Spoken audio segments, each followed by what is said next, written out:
সন্তান বাহিরে যাওয়ার সময় অবশ্যই তিনটি দোয়া পরে তাকে ফু দিয়ে দিবেন। আমাদের অনেকের সন্তান স্কুল কলেজ বিভিন্ন জায়গায় যায়, অনেক মায়েরা এ সময় কি পরে ফু দিয়ে দিবে সন্তানকে? বাহিরের হাজার বালা মুসিবত, রোডঘাটে অনেক সময় অ্যাক্সিডেন্ট হয়, এগুলো থেকে নিরাপত্তার জন্য সন্তানকে কি পরে ফু দিবে এটা অনেকেই জানে না। অবশ্যই তিনটি পরে সূরা পরে সন্তানকে ফু দিয়ে দিবেন, তিনটি দোয়া পরে। এই তিনটি দোয়া রাসূল সাল্লাল্লাহু আলাইহি ওয়াসাল্লাম নিজে প্রেসক্রাইব করেছেন এবং অত্যন্ত অথেন্টিক হাদিস, সহিহ হাদিসের মাধ্যমে এই তিনটি দোয়া প্রমাণিত। রাসূল সাল্লাল্লাহু আলাইহি ওয়াসাল্লাম, সাহাবা একরাম এই তিনটি আমল করতেন। প্রথম যে দোয়াটা রয়েছে এটা তিরমিজিতে হাদিস এসেছে, রাসূল সাল্লাল্লাহু আলাইহি ওয়াসাল্লাম নিজে বলেছেন।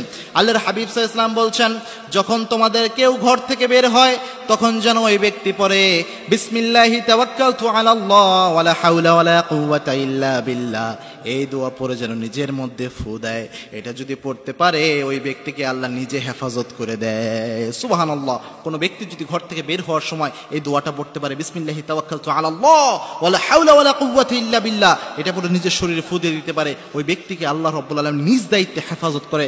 নাম্বার 2 হচ্ছে, যেটা খুবই গুরুত্বপূর্ণ বিষয়, সেটা হচ্ছে আয়াতুল কুরসি। গোটা কোরআনে আল্লাহ রাব্বুল আলামিন যত আয়াত দিয়েছেন, এই সব আয়াতের মধ্যে সবচেয়ে প্রেস্টিজিয়াস যে আয়াতটা, সেটার নাম হচ্ছে আয়াতুল কুরসি। আল্লাহর হাবিব সাল্লাল্লাহু আলাইহি ওয়াসাল্লাম নিজে বলেছেন, আয়াতুল কুরসি যদি কোনো ব্যক্তি পাঠ করে, সকালবেলায় কোনো ব্যক্তি আয়াতুল কুরসি পাঠ করলে আল্লাহ রাব্বুল আলামিন ওই ব্যক্তির জন্য স্পেশাল ফেরেশতা নিয়োগ করেন। সারাদিন ওই ব্যক্তির পাহারাদার হিসেবে ওই ফেরেশতাকে আল্লাহ নিযুক্ত করে দেয়। সুবহানাল্লাহ। অর্থাৎ ওই ফেরেশতা ওই ব্যক্তির প্রোটেকশনের দায়িত্ব আল্লাহ রাব্বুল আলামিনের পক্ষ থেকে নিয়ে নেয়। সুতরাং আয়াতুল কুরসি খুবই গুরুত্বপূর্ণ বিষয়, এবং একজন মুমিন হিসেবে, অ্যাজ এ মুমিন, অ্যাজ এ মুসলিম, আয়াতুল কুরসি সবচেয়ে বড় অস্ত্রের মধ্যে একটি অস্ত্র আয়াতুল কুরসি। এটা সবার জানা উচিত। 2 নম্বরে যেটা পড়বেন সেটা হচ্ছে আয়াতুল কুরসি। নাম্বার 3 যে দোয়াটা পড়বেন, এটা আবু দাউদ শরীফে হাদিস এসেছে, 3 বার সকালে পড়তে হবে, 3 বার সন্ধ্যায় পড়তে হবে। রাসূল সাল্লাল্লাহু আলাইহি ওয়াসাল্লাম নিজে নিজের শরীরে এটা পরে ফু দিতেন।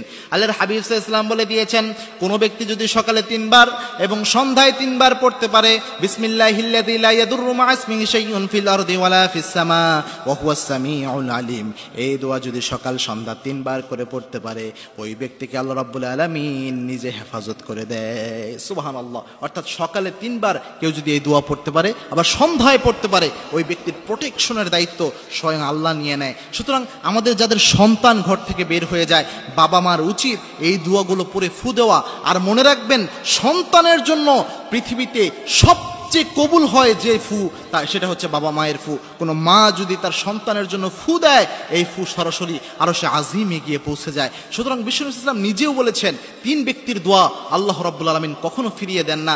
তার মধ্যে এক ব্যক্তি হচ্ছে সন্তানের জন্য কোনো মা বাবা যদি দোয়া করে, আল্লাহ রাব্বুল আলামিন সেই দোয়া ফিরিয়ে দেয় না। সুতরাং আমাদের মায়েদের উচিত, সন্তানকে যখনই ঘর থেকে বের করা হয়, অর্থাৎ বিভিন্ন প্রতিষ্ঠানে বের করার জন্য অথবা খেলার জন্য যখন সন্তান ঘর থেকে বের হয়ে যাচ্ছে, এই হাজার বালা মুসিবত থেকে সন্তানকে হেফাজতের জন্য এই 3টি দোয়া পরে ফু দেওয়া। এই 3টি দোয়া আপনারা চাইলে হিসনুল মুসলিম একটি অ্যাপ রয়েছে বা এক বই রয়েছে, এখানে আপনারা পেয়ে যাবেন। এই 3টি দোয়া পরে যদি সন্তানকে ফু দিতে